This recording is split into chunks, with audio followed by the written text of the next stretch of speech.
of the Imitation of Christ by Thomas A. Kempis. Book 3 of Interior Consolation.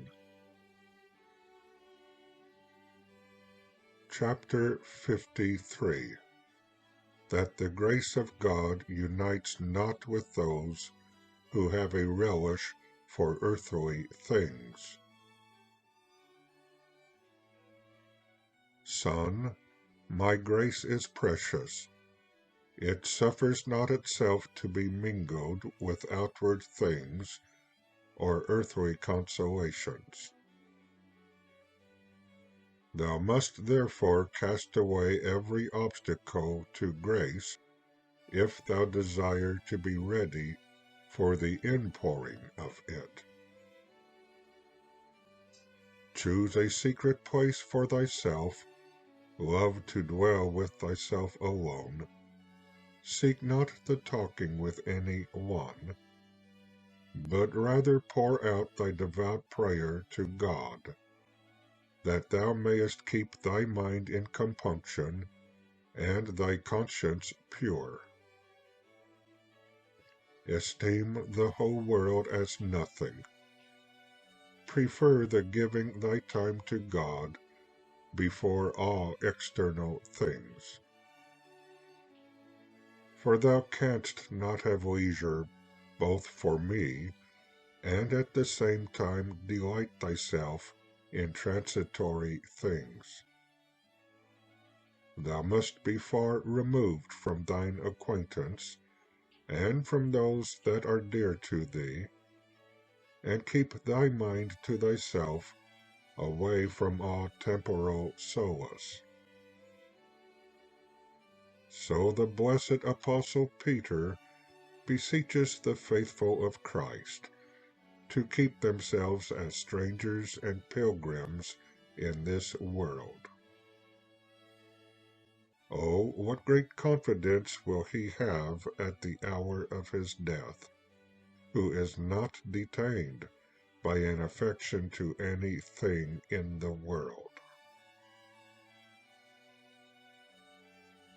But the having a heart thus perfectly set apart from all things is more than the disordered mind can as yet understand.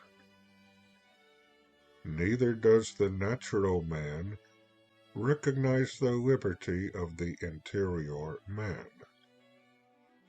But if he will be spiritual indeed, he must renounce those who are near him as well as those who are afar off, and beware of none more than of himself. If thou hast perfectly overcome thyself, thou wilt with more ease subdue all things else. The perfect victory is to triumph over self. For he who keeps himself in subjection, so that his appetite is subject to reason, and his reason in all things obedient to me, he is indeed a conqueror of himself, and Lord of the world. If thou wouldest vain mount this high, thou must begin manfully, and lay the axe to the root, that thou mayest pluck up and destroy thy secret inordinate inclination to thyself, and to all selfish and material goods. On this defect, that a man inordinately loves himself, hangs almost all in thee thou hast to root out and overcome. And when this evil has been once conquered and brought under, soon will there be great peace and tranquillity.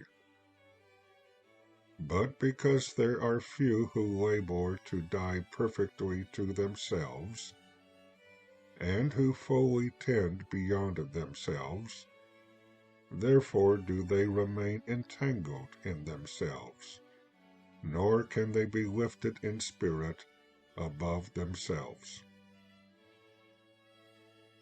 But he who desires to walk with me at liberty must mortify all his evil and inordinate affections, and must not from selfish love cling longingly to any thing created.